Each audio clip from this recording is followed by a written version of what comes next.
Hi everyone, excuse me. Jason Lerner, I'm a pediatric epileptologist, and I'm a medical director at Biohaven Pharmaceuticals. And I want to talk to you about a new product that's in development right now. It's called BHV7000.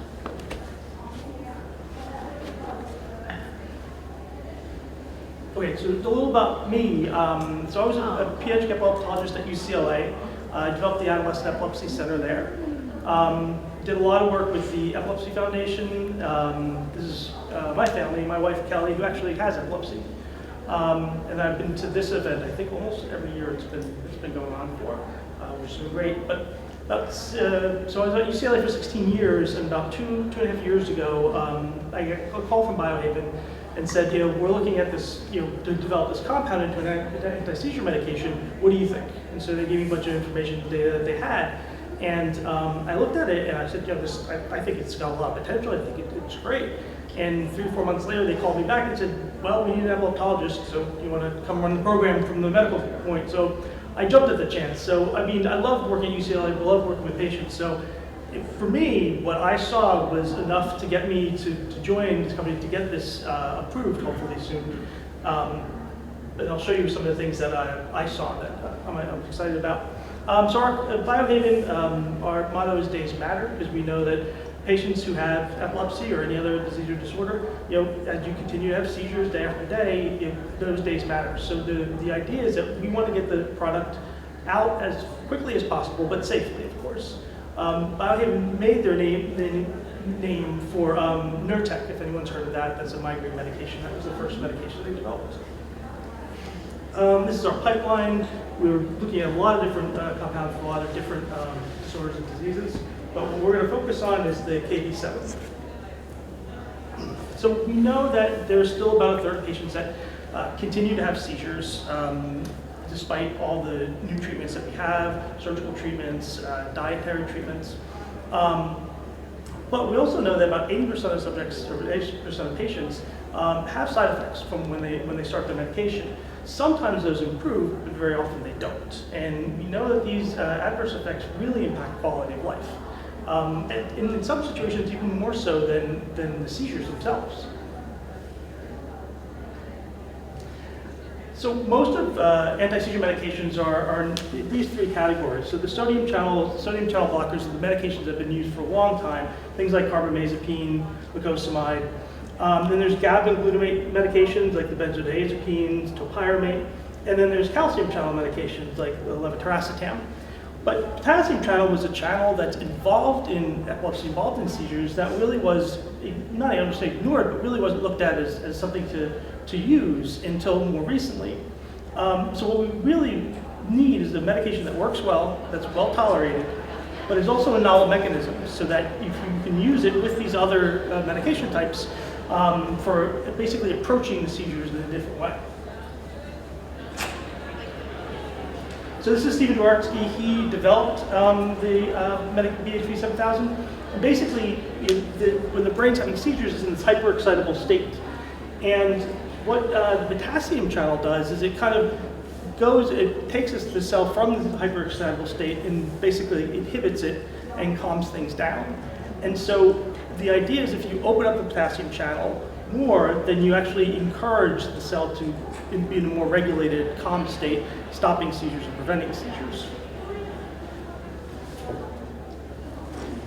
So there was a medication, I don't know if any of you had heard of it or been on it in the past, called ezogabine, also called Potiga or retigabine.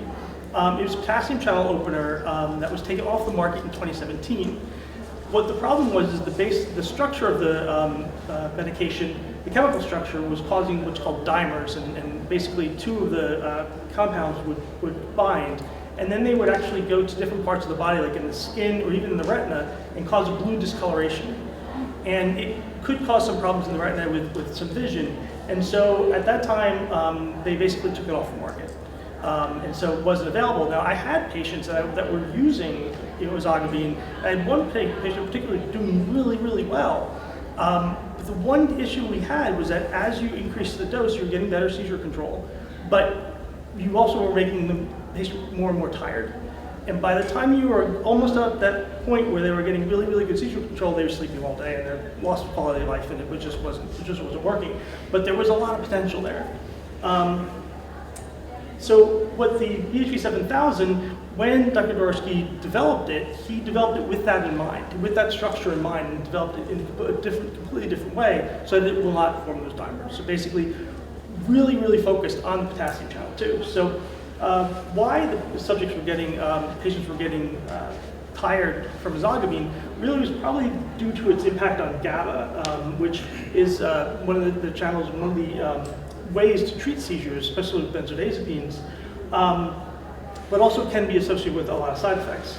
And so that, other than the structure changing, also basically called dialed out, but made the compound more specific to the potassium channel and not impacting the GABA channel.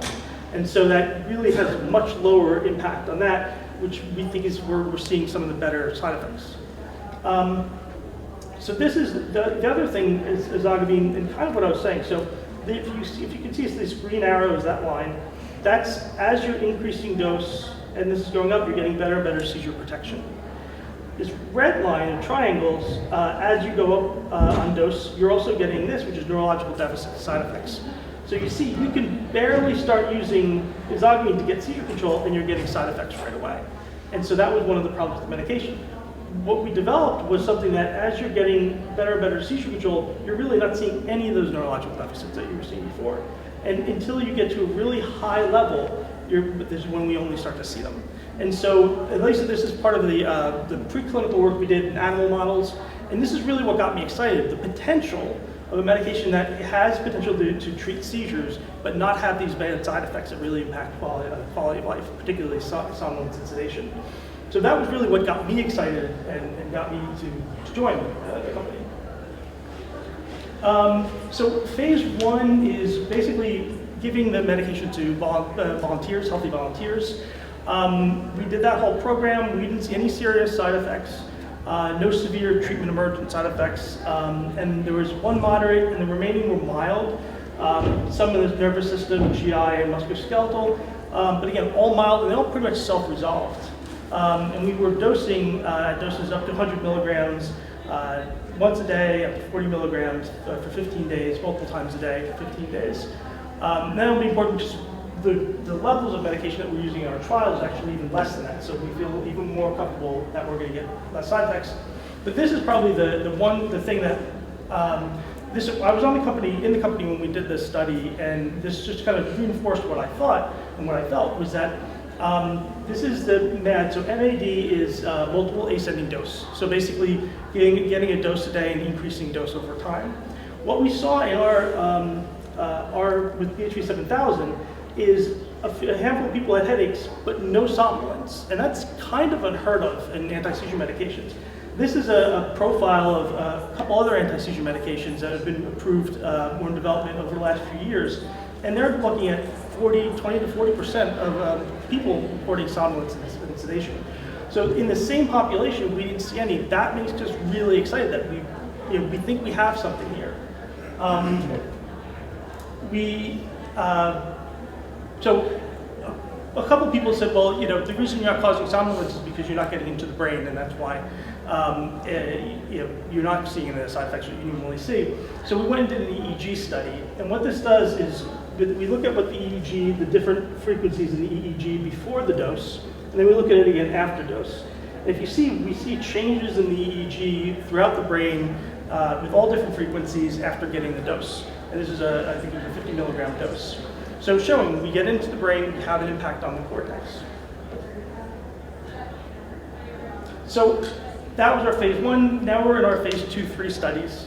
And we have 4 studies going on. We have two RISE studies there, that's for focal refractory epilepsy, and then one SHINE study, which is for generalized epilepsy. We also have a study in bipolar disorder and a study in depression as well, that are both ongoing too. So just to tell you a little about the studies. So the RISE is a multi-center randomized, double-blind, placebo-controlled study to evaluate the efficacy, safety, and tolerability of BHV7000 in subjects with refractory focal epilepsy.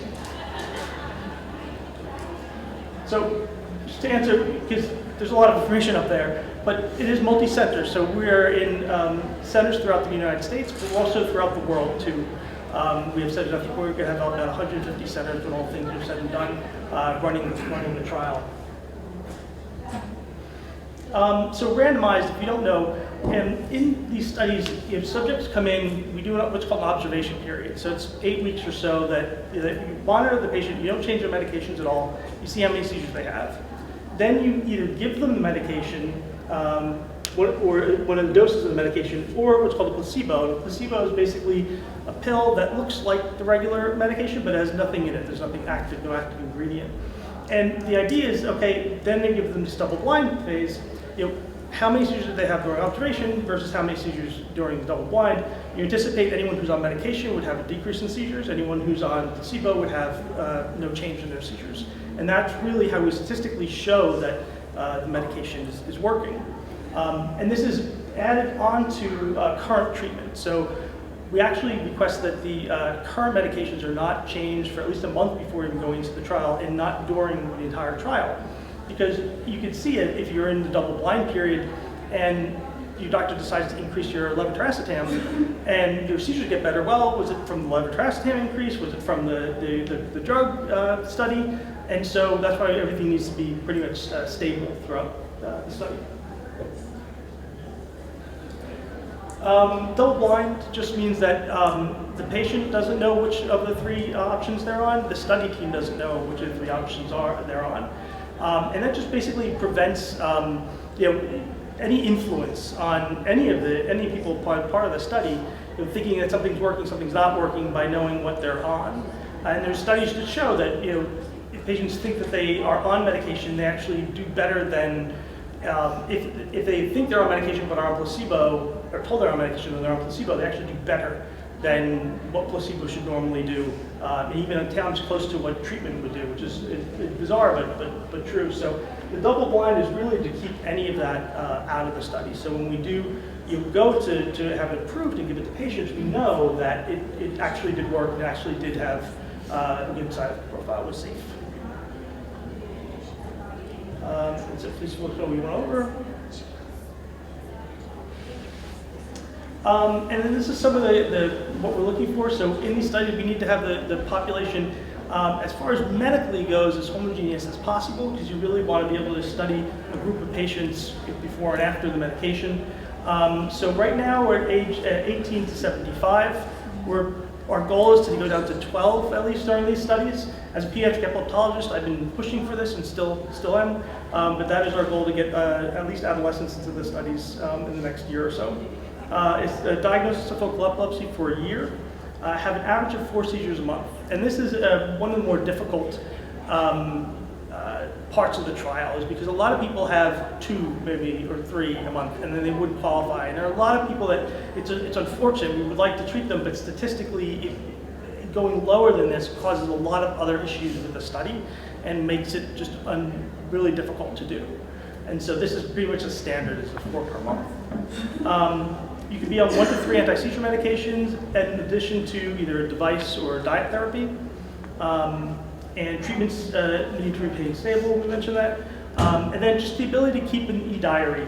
And basically e-diary is an app on the phone, and each day you just open the app and say, yes, I had a seizure, I had this type of seizure, this type of seizure, yes or no.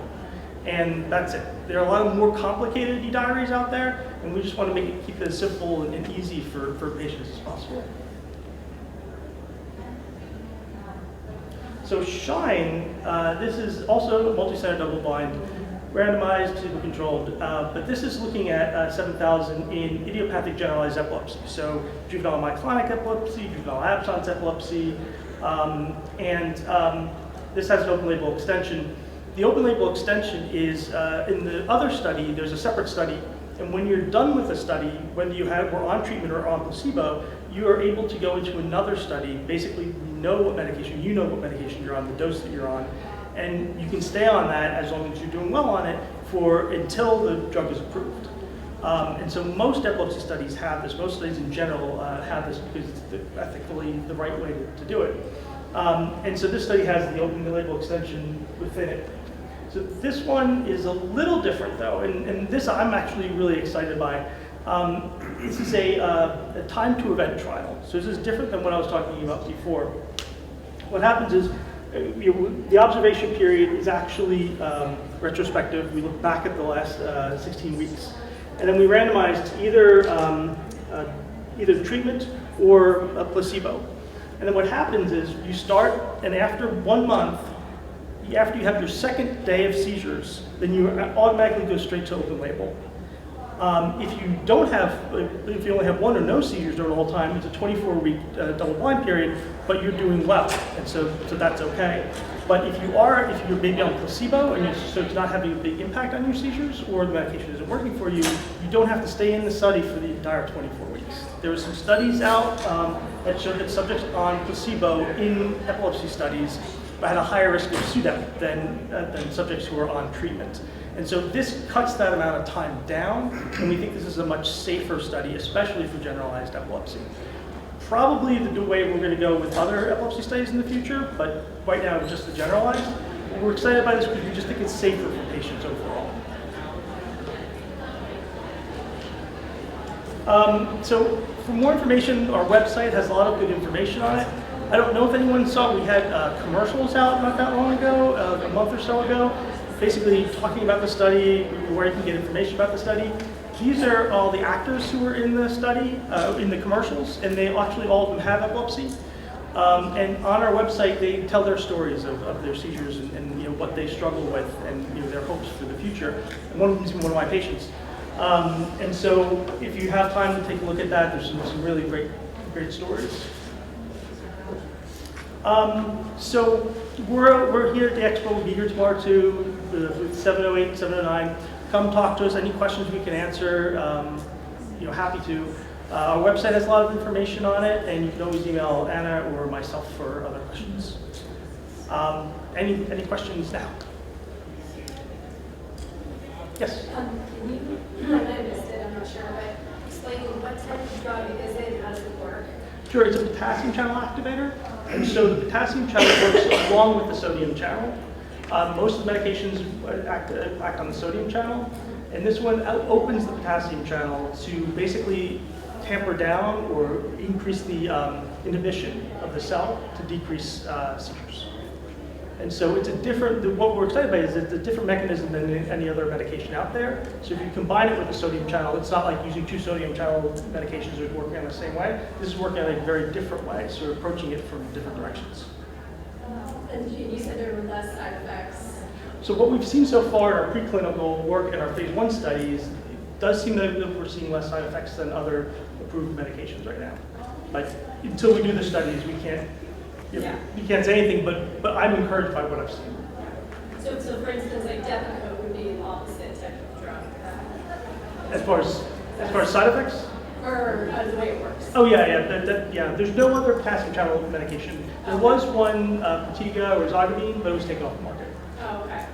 This is 1 pill a day? Yes, it's once a day dosing. Any other questions? You mentioned there was also a trial on bipolar and depression. Yes. Is it separate or ongoing parallel, or is it different? Ongoing parallel, and actually I think our bipolar study is almost done. I have no idea, but it's much faster and easier to enroll a bipolar study. But yeah, so that's almost done, and our depression study is going on. So that's my other hope for the medication is we know that people with epilepsy have comorbidities, one of which is depression. And so my hope is that this works well in both epilepsy and depression. And so maybe we can use one medication to treat both in someone. Any other questions? Okay, thank you.